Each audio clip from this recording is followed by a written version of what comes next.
할렐루야. 오늘 저는 9월 22일 월요일 새벽재단 보배를 품은 질그릇이라는 제목으로 말씀을 전가할 미러클 엘리야교회 신병옥 목사입니다. 우리 잠시 기도하겠습니다. 생명의 주관자이신 하나님, 우리를 사랑하셔서 구원하여 주시고 또 우리를 참으로 보배를 품을 수 있는 삶이 되게 하셨음을 감사합니다. 이 땅에서도 보배를 품고 살다가 하나님 오라시는 그날에 영광스럽게 하나님 앞에 나가게 될 것을 저희가 확신합니다. 하나님이란 믿음으로 오늘도 우리가 주 앞에 서게 하여 주시고 이 한 시간 말씀을 나눌 때 말씀 충만, 감의경, 회개 충만, 성령 충만, 권능 충만, 선교 충만, 열매 충만한 우리의 삶이 되게 하여 주시옵소서. 주님 앞에 영광을 돌리며 예수님의 이름으로 간절히 기도 올리옵나이다. 아멘. 오늘 저는 고린도후서 4장 7절로 15절까지 말씀을 본문으로 해서 함께 말씀을 나누고자 합니다. 오늘날 이 시대는 정체성을 확인하기가 구별하기가 너무나 어려운 시대이죠. 특별히 성정체성 문제 같은 경우는 이 시대에 엄청난 화두가 되어 있고 저희도 그런 하나님 말씀과 별개의 세상의 풍속을 쫓는 정체성에 대해서 우리가 거부하고 그것 때문에 광야로 나와 살고 있는 중인 줄 압니다. 지금 미러클 엘리야 교회도 그것을 거부하고 나와서 지금 우리가 광야를 행진하고 있는데요. 이 모든 출발이 우리의 정체성에 대한 확인이, 정체성에 대한 어떤 확신이 정확하지 않음으로 인해서 이런 갈등이 생기는 것이라고 깨달아집니다. 저는 요한계시록 6장 말씀을 굉장히 조금 축자적인 글자에 따른 역사 해석을, 예언 해석을 하는 편입니다. 요한계시록 6장에 보면 첫째 인을 뗄 때 흰 말이 나옵니다. 그리고 둘째 인을 뗄 때 붉은 말이 나오고요. 셋째 인을 뗄 때 검은 말이 나옵니다. 그래서 흰 말은 이기고 또 이기다가 붉은 말이 등장해서 또 그것이 꺾여지게 되고 검은 말이 등장해서 저울을 든 검은 말 탄자 등장으로 말미암아 이것은 오늘날 저는 기독교 시대, 그 다음에 공산주의의 발흥과 그 다음에 자본주의의 승리, 검은 말은 자본주의죠. 그리고 마지막 그 시대의 끝에 이제 저희가 청황색 말의 시대에 와 있단 말이죠. 그 색깔을 구별하기가 너무나 힘들다는 거예요. 그것이 청황색 말의 시대다. 정체성이 사라진 시대다. 예수님으로 인한 정체성을 드러내는 순간 우리는 굉장히 위험을 당하고 어려움을 당할 수 있는 그런 시대에 살고 있다 하는 것입니다. 그래서 저는 항상 우리 존 웨슬리 목사님이 말씀하신 것처럼 almost 크리스찬이냐 리얼 크리스찬이냐 그 차이를 항상 성도들하고 나누고 있습니다. 종종 우리가 신앙생활을 할 때 almost 크리스찬으로 만족할 때가 많이 있잖아요. almost지만 그건 almost이기 때문에 리얼 크리스찬이 아니라는 거죠. almost 크리스찬과 리얼 크리스찬이 다르다는 겁니다. 그래서 존 웨슬리 목사님의 말씀을 우리 묵상해 볼 때 우리 또한 그런 생각해 볼 수 있습니다. 난 혹시 almost 메소디스트냐 아니면 리얼 메소디스트냐 이렇게 또 적용해 볼 수 있는 것입니다. 나는 누구인가? 나는 리얼 크리스찬인가? 나는 리얼 메소디스트인가? 이것이 우리 정체성으로 확실한 것이 오늘 우리 믿음 생활 가운데 큰 힘과 큰 능력이 되어서 하나님 앞에 영광을 돌리게 될 줄로 믿습니다. 자, 오늘 그래서 본문 말씀을 보면 우리의 정체성을 잘 이야기해주고 있는 본문이에요. 오늘 본문에 세 가지로 우리의 정체성을 말하고 있습니다. 자, 첫 번째로 우리의 정체성을 뭐라고 말하고 있느냐? 7절 말씀을 보시면 첫 번째는 우리의 정체성이 보배를 가진 자다 하는 정체성이에요. 우리 보배를 가진 자예요. 그래서 7절 말씀을 다 함께 봉독하기를 원합니다. 다 함께 7절을 봉독할까요? 우리가 이 보배를 질그릇에 가졌으니 이는 심히 큰 능력은 하나님께 있고 우리에게 있지 아니함을 알게 하려 함이라. 오늘 본문에서 우리 인생을 무엇에 비유하고 있습니까? 질그릇이라고 이야기하고 있습니다. 흙으로 만든 질그릇, 투박한 질그릇, 부서지면 가루가 되고 마는 질그릇.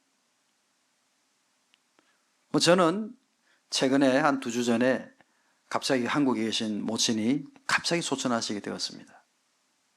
그래서 병원으로 입원하신다 하시길래 그때는 뭐 모친이 의식도 있고 아침 식사도 하시고 그래서 입원해서 진찰을 받고 뭔가 조치를 해야겠다 하는 그런 상황이었다고 합니다. 그래서 한국에서 연락 왔기에 저도 좀 아무래도 위독한 상황이다 싶어서 비행기를 타고 갔는데 제가 태평양을 건너는 중에 제 모친이 갑자기 소천하셨어요. 아침에 식사하시고 자기 발로 걸어서 병원에 들어가셨는데 그 다음날 오후에 소천하신 것입니다. 참으로 효도하지 못한 자녀로서는 너무너무 마음이 아프고 송구했습니다만 그래도 그나마 제 모친이 80세의 연세 속에 큰 고통 없이 이렇게 부름을 받은 것을 인해서 그나마 그것으로 위로를 삼습니다. 한국은 이 장례 문화가 이제 거의 90% 이상이 다 화장을 합니다. 그래서 제 모친의 우리 충고 완송 예배를 마치고 아침 일찍 이제 화장장으로 운구가 떠나서 화장장에서 화장을 할 때 제일 마지막 시간이 되면 이제 관망실에서 화장한 분의 그 모습이 그대로 나오게 되죠. 그것을 확인하고 그 다음에 그 뼈를 갈아서 분고라는 곳에 갔다가 그것을 담아 들고 이제 마지막으로 안치하는 장소로 갑니다. 이제 제 모친이 화장구로 들어가서 화장이 되시고 이제 화장한 그 베드가 이렇게 앞으로 나올 때 거기에는 이제 뼈만 남아 있는 거죠. 다 어스러진 뼈들이 있는 겁니다. 불과 하루 전까지 목소리를 들었던 제 모친이 하루 사이에 돌아가시고 그런 모습으로 이제 화장구에서 그렇게 나올 때 이것이 우리 인생의 실체가 아닌가 말이죠. 우리가 부인할 수 없는 실체가 아니겠습니까? 갑자기 오늘이라도 하나님 나를 부르시면 우리는 정말 질그릇 같은 인생이 아니겠습니까? 그냥 정말 뼈가루와 같이 다 그렇게 부서져 내리는 그런 흙과 같이 그런 존재가 아닙니까? 그렇게 생각해보면 참으로 보잘것없고 참으로 너무 연약하고 참으로 너무 초라하고 참으로 너무 비참한 그런 질그릇 같은 인생인데 놀라운 것은요, 이 질그릇에 무엇이 담겨 있다고요? 오늘 본문 7절에 보니까 이 보배가 담겨 있다는 거. 보배가 나같이 부족한 자, 나같이 연약한 자, 나같이 비참한 자인데 세상에 그 질그릇에 상상할 수 없는 그 보배이신 예수 그리스도가 담겨 있다는 거예요. 우리는 누구입니까? 우리는 이와 같이 보배를 담아둔 자입니다. 우리 인생에 예수님을 만나서 예수님을 나의 보배로 내 질그릇 같은 인생 가운데 다 안아들었다, 품어들었다. 우리는 이 사실 하나만으로도 인생에서 가장 성공한 사람인 줄로 믿습니다. 저는 종종 우리 성도님들에게 이야기합니다. 이 세상에 와서 가장 큰 성공이 뭐냐? 권력을 가지는 것입니까? 부자가 되는 것입니까? 유명해지는 것입니까? 가장 큰 성공은 예수님을 만나 그 예수님을 모시는 것, 구원받은 것, 이것이 우리 인생의 가장 큰 성공인 줄로 믿습니다. 그렇습니다. 우리는 질그릇 같은 인생입니다. 여기에 우리는 보배를 담아둔 자라는 것을 꼭 기억하시고 이 보배를 더욱더 보배롭게 만드는 그러한 우리의 인생과 그러한 우리의 믿음과 그러한 우리의 영혼이 되시기를 주님의 이름으로 축복합니다. 두 번째로 오늘 본문 말씀 보면 우리의 정체성은 무엇입니까? 우리가 정말 리얼 크리스찬입니까? 리얼 메소디스트입니까? 그렇다면 오늘 본문 말씀 우리 11절에 보면은요, 우리가 누구인지를 잘 이야기해 주고 있습니다. 우리 다 함께 11절을 봉독합니다. 11절 시작. 우리 살아있는 자가 항상 예수를 위하여 죽음에 넘겨짐은 예수의 생명이 또한 우리 죽을 육체에 나타나게 하려 함이라. 자, 두 번째 우리의 정체성은 무엇입니까? 우리는 진정 리얼 크리스찬입니까? 리얼 메소디스트입니까? 그 정체성이 뭐냐? 예수님을 위하여 죽는 자라는 겁니다. 예수님을 위하여 죽는 자. 그래서 11절 말씀에 항상 예수를 위하여 죽음에 넘겨진다. 왜? 예수의 생명이 우리 죽을 육체에 나타나게 하려고. 예수를 위하여 죽음에 넘겨진다. 우리는 예수를 위하여 죽는 자라는 것입니다. 저는 말씀을 묵상할 때 초대교회 성도들이 많이 떠올랐습니다. 참 우리 밀라노 칙령 313년에 밀라노 칙령이 있기까지 참 기독교는 300년 동안 어마어마한 고난을 당했죠. 예수 믿는 일로 말할 수 없는 고통과 핍박과 순교를 당했습니다. 그런데 이렇게 순교당하고 핍박당하고 예수 때문에 죽는 이 일이 결국은 밀라노 칙령 이후에 그리고 313년, 321년 콘스탄틴의 또 명령에 의해서 로마를 굴복시키는 일이 되었던 것을 기억합니다. 우리는 그러므로 믿음 생활하는 가운데 예수님을 위해 죽는 것이 우리의 당연한 삶이다. 당연한 믿음이다. 오늘날 왜 우리의 믿음 생활 가운데 이런 많은 흐트러짐이 나타나는가? 내 속에서 예수가 나타나야 되는데 내 속에서 세상의 풍속과 세상의 철학과 세상의 스토리가 나타난다는 거예요. 갈라디아서 2장 20절에 사도 바울 목사님 뭐라고 말했습니까? 내가 그리스도와 함께 십자가에 못 박혔다. 그런 적이 전에 내가 산 것이 아니요 내 속에 예수께서 사신 것이다. 아멘. 그렇게 말씀하셨습니다. 우리가 왜 시험에 넘어지고 왜 환난에 넘어지고 왜 고난 가운데 허덕입니까? 왜 그렇습니까?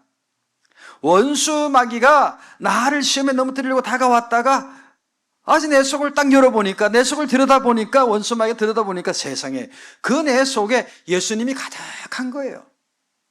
그럼 여러분 원수 마귀가 어떻게 리액션 하겠어요? 깜짝 놀라서 도망칠 수밖에 없잖아요. 예수님을 위해 죽겠다, 예수님 위해서 고난 당하겠다, 세상과 나는 간구도 없고 구속한 주만 내가 바라보며 멸시천대 십자가는 제가 지고 가겠다.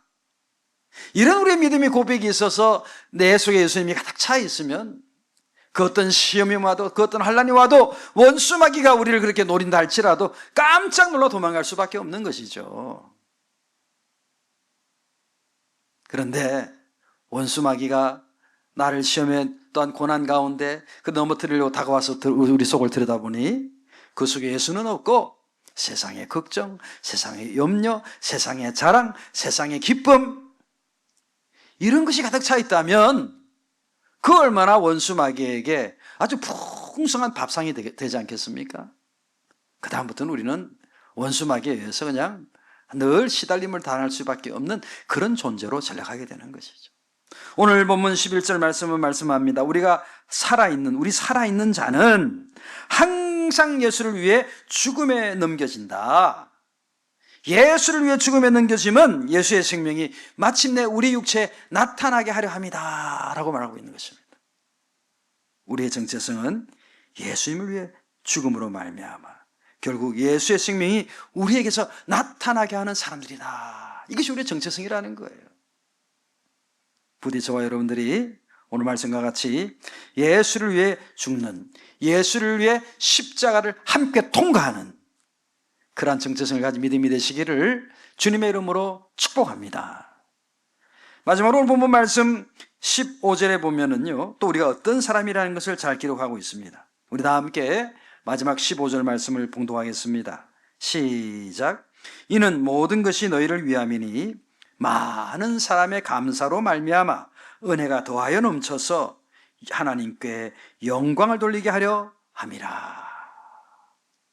예, 우리는 어떤 사람이냐? 하나님께 영광을 돌리는 자들이라는 것입니다. 무엇으로요? 무엇으로? 돈을 많이 벌었어요? 아니면 PhD를 가졌어요? 아니면 높은 지위를 가졌어요? 그것도 하나님께 영광을 돌리는 일에 필요한 일들일 것입니다. 그러나 그것 자체로는 안 돼요. 왜냐하면 그 세상 사람들도 얼마든지 그렇게 할 수 있는 것이거든요. 오늘 본문 15절에 보니까 하나님께 영광을 돌리는 중요한 요소들이 기록되어 있어요. 첫 번째는 많은 사람의 감사로 말미암아라고 이야기하고 있어요.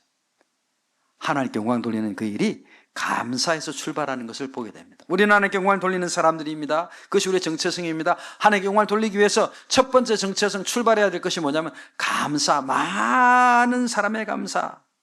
그 많은 감사가 풍성해지니까 결국 은혜가 더하여 넘쳐가더라는 겁니다.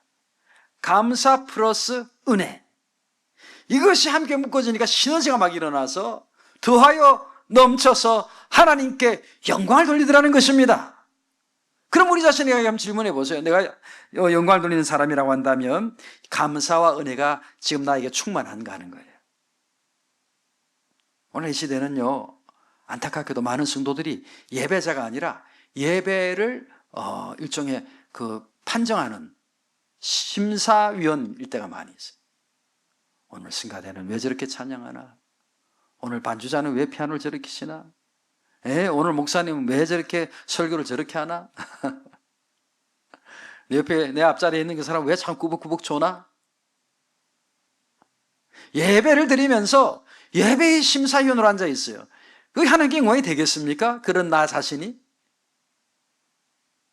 나 자신이 어떤 형편, 어떤 상황, 어떤 조건 속에서도 감사로 말미암아 은혜가 더해 넘치게끔 하는 이 감사와 은혜가 내 속에 있어서 우리가 하나님께 예배 드릴 때 예배의 어떤 판정하는 판정가가 아니라 심사위원이 아니라 내가 예배자가 되어서 나의 감사, 그것도 말미암는 그 은혜, 감사로 말미암는 은혜를 더하여 넘쳐서 하나님께 영광을 돌릴 수 있는 예배가 되어야 되지 않겠습니까?